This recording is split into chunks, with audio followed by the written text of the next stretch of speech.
Bem-vindos a mais esta reflexão. Quando pensamos acerca do reino de Deus, da vontade de Deus, da necessidade de anunciar as boas novas, a chegada do reino, qual estratégia é adequada? O que devemos fazer? Como devemos fazer?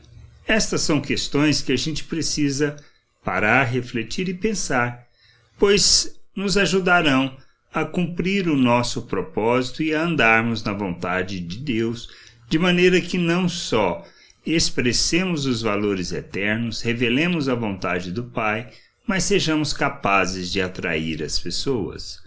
Lá em Atos, no capítulo 5, podemos ter uma ideia disto, no versículo 14 até o 16.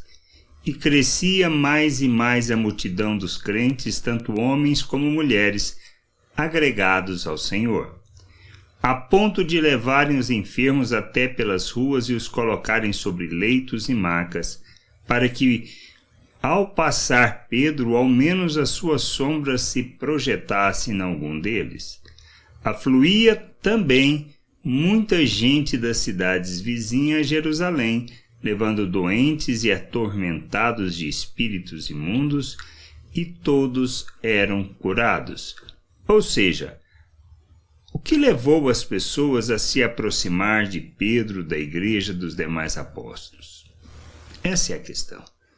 O milagre que havia, a possibilidade de cura, de sarar o corpo. E a gente precisa entender que muitas vezes, ou na realidade a maioria das vezes, nós buscamos a Deus porque temos problema, dificuldade, porque carecemos de alguma coisa ou precisamos de algum milagre. Isso que nos move, por isso não só da cidade de Jerusalém, mas das cidades vizinhas, iam para ser curados. E neste processo, tinham a oportunidade de ouvir a mensagem da chegada do reino, da necessidade de arrependimento, da salvação por meio de Cristo Jesus, o Messias. Nós precisamos entender que isto não é problema. Usarmos destes recursos não nos limita, mas nós não podemos deixar de anunciar o que é importante, a mensagem de Deus sobre a vontade de Deus e sobre o seu querer, sendo instrumento de justiça, expressão de graça e do revelar da vida, da vontade e da misericórdia de nosso Deus. Que a gente possa crescer e ser instrumento de justiça e expressão da graça do Senhor neste mundo.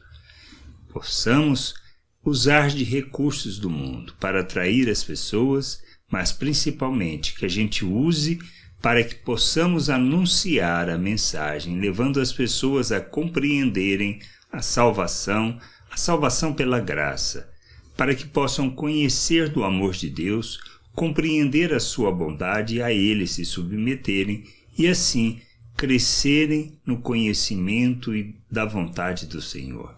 Que a gente entenda, que a gente possa entender e compreender estas coisas e buscar o conhecimento do Pai. Agindo como Cristo, sendo como a igreja no início, expressando a vontade do Pai, andando unidos no mesmo Espírito. Que a gente entenda, compreenda e que possamos ser o instrumento e a expressão da justiça de nosso Deus neste mundo, não só levando a salvação, mas também alívio para as pessoas. Graça e paz sobre a tua vida. Amém.